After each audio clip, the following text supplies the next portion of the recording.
Muy buenas tardes, qué gusto que nos acompañan. Ricardo Ursúa, le doy la más cordial bienvenida a tu programa Acontecer Médico. Me da mucho gusto que nos acompañen esta tarde, ya que vamos a aprender de algo que en la actualidad nos está preocupando a todos. Y obviamente el preservar la vida es muy importante. Las enfermedades respiratorias es una de los causales más frecuentes que complican la existencia de un ser humano e inclusive pueden causar la muerte. Tenemos amenazas actuales mundiales, pero que en algún momento podemos enfrentarlas también en nuestro país. Es por esto que este programa vamos a hablar sobre el riesgo actual de las enfermedades respiratorias. Para ello tenemos a varios expertos que nos van a acompañar esta tarde y primero presento al doctor Ángel Nuño Bonales, quien es el director de promoción de la salud de la Secretaría de Salud Jalisco. Bienvenido, doctor. Gracias, Ricardo, por la invitación. Asimismo, también está en nuestro panel el doctor Juan Alberto Rodríguez Ruiz, quien es médico internista adscrito al Servicio de Medicina Interna del Hospital General de Occidente y bueno, ya colaborador, ya un viejo conocido. Bienvenido, doctor. ¿Qué tal? Muchas gracias por la invitación, Ricardo, y es un placer estar en tu programa. Al contrario, mucho gusto. Y bueno, pues también con todas las dudas y todo lo que pueda haber con lo que está sucediendo ahorita en el panorama de las bacterias, pero sobre todo de los virus, tenemos aquí al doctor Iván Hernández Cañaveral, quien es especialista en virología, que estudian los virus tal cual, y al mismo tiempo él es profesor de la maestría de microbiología médica del Centro Universitario de Ciencias de la Salud de la Universidad de Guadalajara. Bienvenido, doctor. Gracias por la invitación. Y bueno, todos estos especialistas están aquí porque queremos saber exactamente cuáles son los riesgos actuales de las enfermedades respiratorias. Se habla mucho, hay muchas inquietudes y hemos visto que en determinado momento se están perdiendo inclusive vidas. Para entender cómo se producen las enfermedades respiratorias, creo que lo más importante es un poquito volver a las bases y es entender cómo funciona, cómo está constituido nuestro aparato respiratorio. De esta manera entenderemos por qué y cuál es la vía de entrada de las bacterias, de los virus, hongos y cualquier cantidad de problemas, inclusive gases tóxicos que puedan crear o generar enfermedades respiratorias.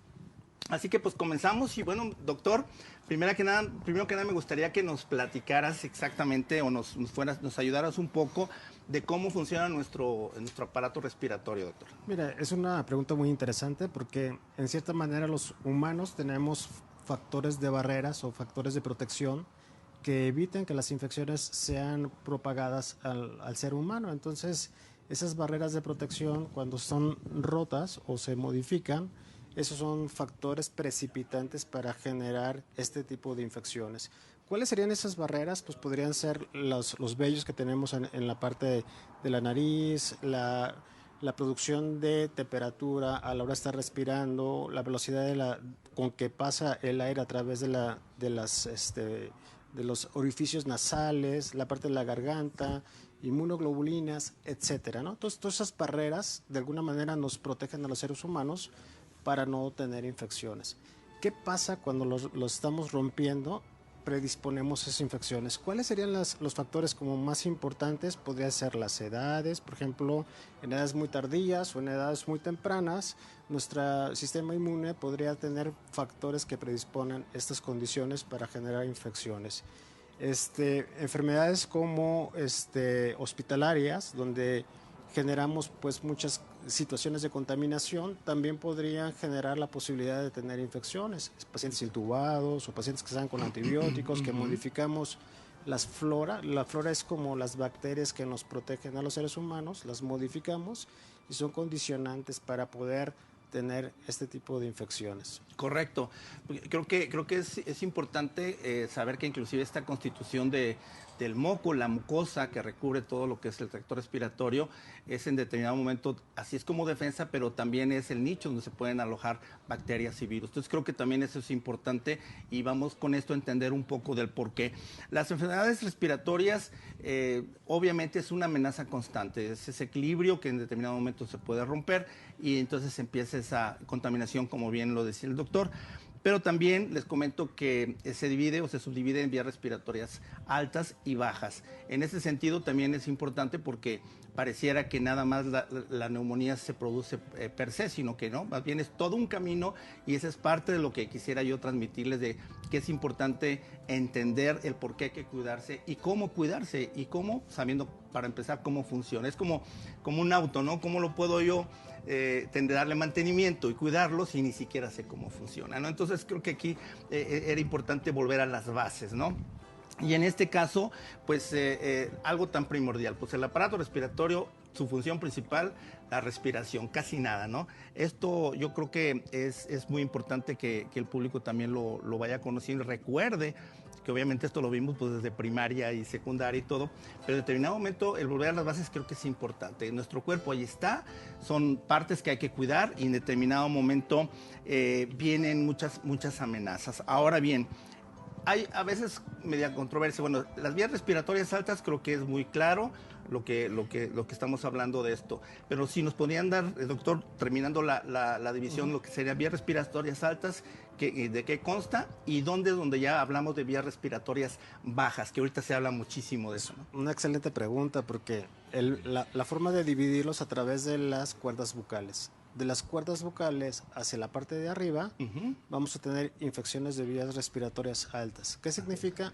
Orofaringe, faringe, senos y la parte nasofaringe, ¿no? Eso, exacto. Y oído también podría constituir infecciones de vías respiratorias altas. Altas. ¿Ok? Las cuerdas bucales a través hacia abajo tendría que ser infecciones de vías respiratorias bajas. ¿Qué lo constituyen? Como todos los conductos por donde pasa el aire, bronquios, bronquiolos y la Tráquea, parte de tráquea y la parte pulmonar, eso condicionaría infecciones de vías respiratorias bajas. Claro. En ese sentido, hay como dos formas de definirlo: infección de vías respiratorias altas y bajas.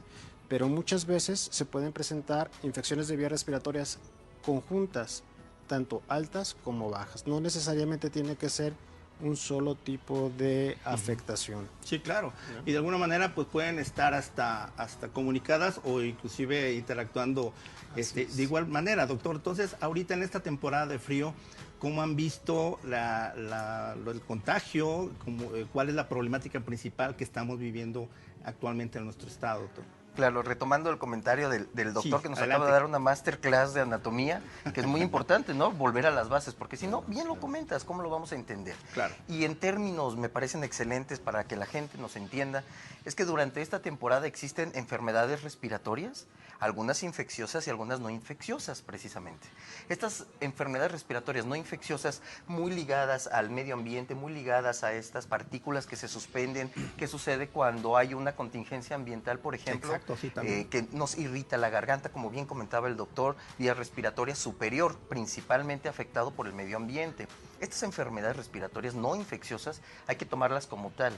No necesitan antibióticos, eso nos platicará el doctor, no necesitan antivirales, por favor, no necesitan automedicarse en ese sentido. ¿Qué es lo que tenemos que identificar? Que son provocadas por el ambiente, que es una respuesta fisiológica de nuestro cuerpo a la adaptación, a la temperatura y a estas micropartículas. También existe estas enfermedades, ahora sí, infecciosas, donde entran virus, donde entran bacterias y donde ya entramos los expertos para identificar si son enfermedades emergentes, reemergentes, si requieren un tratamiento específico, si es escalonado o demás. Que hay que entender a todas nuestras amigas y a nuestros amigos que no todos los síntomas respiratorios requieren de un antibiótico, de un antiviral, que durante esta temporada aumentan 2/3 partes la frecuencia de enfermedades respiratorias, de un 70 a un 80%, me corrigen si estoy mal, son enfermedades provocadas por el ambiente, es decir, no infecciosas. Exacto. En su mayoría, 70%. ¿Qué son estos síntomas gripales que sienten nuestras amigas en la mañana, como escurrimiento nasal, ojos llorosos, malestar, pero que se quitan a mediodía? ¿Qué sigue?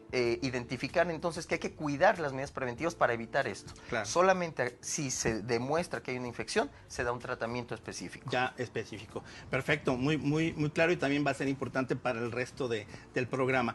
Doctor Iván, aquí en este sentido también creo que es importante como retomar un poco la clasificación. Es que luego hay un poquito el asunto. ¿Gripa o influenza? ¿Influenza es la misma gripa o es el catarro?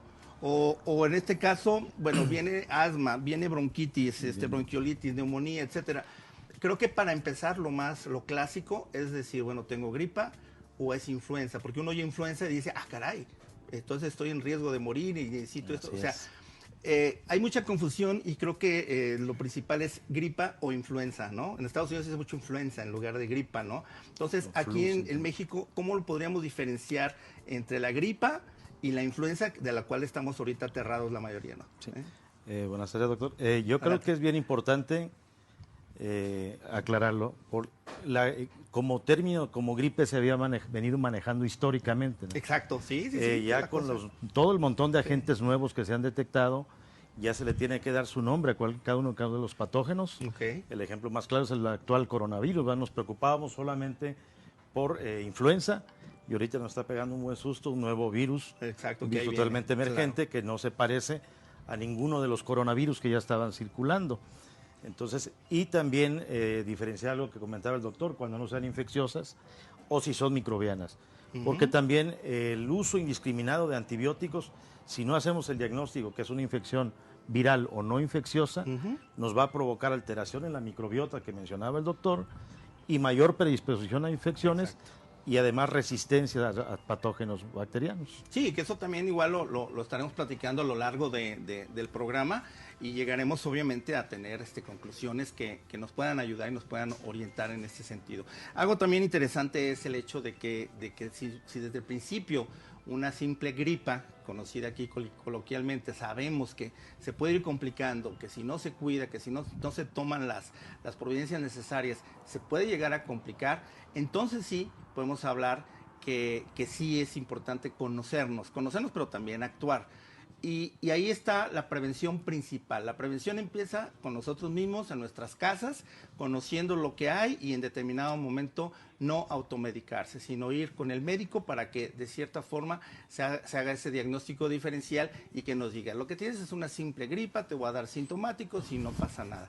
Si es algo más, entonces también hay recursos de los cuales estaremos hablando al regreso del corte y que vamos a estar a lo largo de este programa dando también alternativas de solución y cómo se va a abordar toda esta situación. Así que sigan con nosotros, está muy interesante el programa. Continuamos.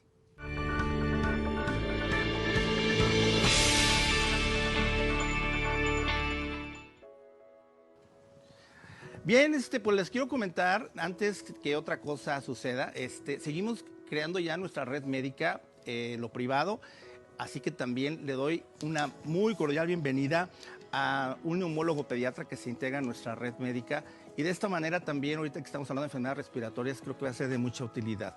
El doctor Ambrosio Aguilar Aranda es un neumólogo pediatra, inclusive es profesor del Centro Médico Nacional de Occidente, de la residencia y la carrera de neumología pediátrica, y se integra también a nuestra red médica de especialistas. Estas infecciones respiratorias agudas que decíamos que se pueden complicar, en el caso de los niños, que son los que son más vulnerables, pues bueno, el doctor Ambrosio Aguilar es un neumólogo pediatra especializado justamente en niños, que va a hacer todo el tratamiento y el abordaje adecuado en lo que es bronquitis aguda, crónica o neumonías inclusive, tanto a nivel ambulatorio o inclusive hospitalario. También aquellos problemas de asma, es el neumólogo pediatra el que los puede diagnosticar y les puede dar un tratamiento integral. Cuando hay algún problema de vías aéreas y se requiere un diagnóstico más a profundidad, el doctor Ambrosio Aguilar también les ofrece la broncoscopía, un estudio para ver exactamente o si hay una partícula extraña o por qué se está generando algún tipo de problema respiratorio. En fin, también tienen atención integral a prematuros que no han desarrollado su aparato respiratorio. Entonces, le doy la más cordial bienvenida a nuestra red médica que se integra el doctor Ambrosio Aguilar Aranda. Así que a partir de hoy ya pueden llamarnos porque también los podemos derivar con el neumólogo pediatra. Continuamos.